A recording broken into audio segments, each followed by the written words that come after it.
লম্বা লম্বা দাড়ি, ঘন ঘন নাড়ি, সিংহের মামা আমি, নরহরি দাস। 50 বাঘের মোর 1 গ্লাস। তুমি বাসায় ফিরে যাও, আমি খাবারের সন্ধানে যাচ্ছি। মা, তুমি আমাকে সঙ্গে নিয়ে যাও না, আমি তোমার সঙ্গে যেতে চাই মা।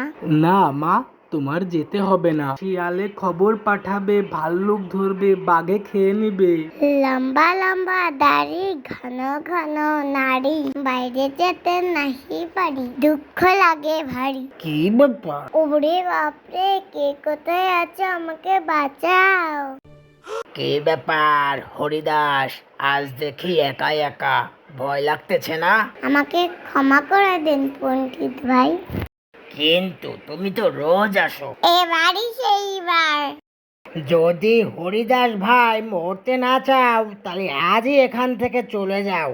জঙ্গলে হরিদাস ভাই পণ্ডিতের ভয়ে বাসায় চলে যাওয়ার জন্য ভাবতে থাকে এবং পণ্ডিতের পেছন পেছন হরিদাস ভাই এগিয়ে যায়। লম্বা লম্বা দাড়ি, কাজে নাহি লাগে, পেটে ক্ষুধা, মাথায় চিন্তা, এখন কি যে করি। পণ্ডিত, তোকে আজ আমি চিৎকা দেবো তো। মামা, তুমি আমাকে ফেলে পালাবে না তো?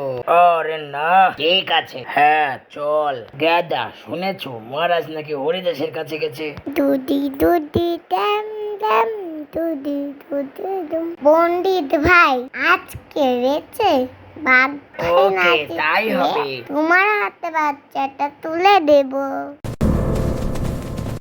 নরহরি দাসের কথা মতো যে রেসটা খেললো বাঘ ভাই ও পণ্ডিত মশাই, পণ্ডিত ভাইয়ের কাছে হেরে গিয়ে বাঘ মামা তো রেগে মেগে ফায়ার। হরিদাসের বুদ্ধি দিয়ে পণ্ডিত ও বাঘের হাত থেকে তার ছানাটিকে রক্ষা করে। জঙ্গলে হরিদাসের ছানার মোরগের সঙ্গে বন্ধুত্ব হয়। কোট কোট কোট, আহ, দেখো কি এনেছে। এত সুন্দর খাবার তুমি কোথায় পেলে বন্ধু? এই কাজলি, পণ্ডিত চলে যাওয়ার পর খুব নিরাপদ লাগছে, মনটা সুন্দর, দিনটাও ভালো লাগছে, জঙ্গলটা আলোকিত হয়ে উঠছে। চিঙ্কু, আমাদের নতুন প্রতিবেশী আছে। তাহলে তো নতুন অতিথির জন্য খাবার সংগ্রহ করে রাখতে হয়। কাজলি, দেখো অতিথির জন্য কত খাবার এনেছি। খাবারগুলো বেশ মজাদার। দেখতে দেখতে জঙ্গলে কিছুদিনের মধ্যে নতুন অতিথি এলো। কুসুমে কুসুমে, দেখো ছানাগুলো অনেক সুন্দর হয়েছে, ঠিক তোমার মতো হয়েছে। জঙ্গলে নতুন বিপদ। আরে বাহ বাহ, কিছুদিন জঙ্গলে থাকতে না থাকতেই জঙ্গলে যে সুখের সংসার পেতেছে এরা, জঙ্গলটা বেশ নতুন মনে হচ্ছে। কিছুদিন বাইরে থাকতে থাকতে শরীরটা বড়ই ক্লান্ত হয়ে গেছে। মামা, জঙ্গলেতে নতুন সুখবর আছে, কিছু শুনেছো নাকি? কই না তো রিঙ্কু।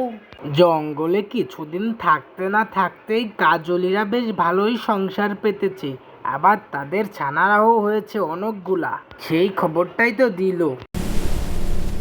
বিপদের গন্ধ মনে হচ্ছে। ভয় পেও না,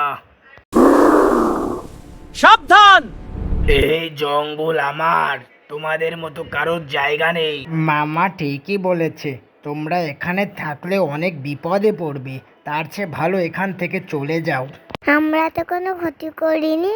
আমি তো তোমাদের সাবধান করছি, না হলে যে বাঘ মামার পেটে যাবে তোমার ছানাগুলা। আমি যাব না, তুমি এখান থেকে চলে যাও। যত বড় মুখ নাই তত বড় কথা।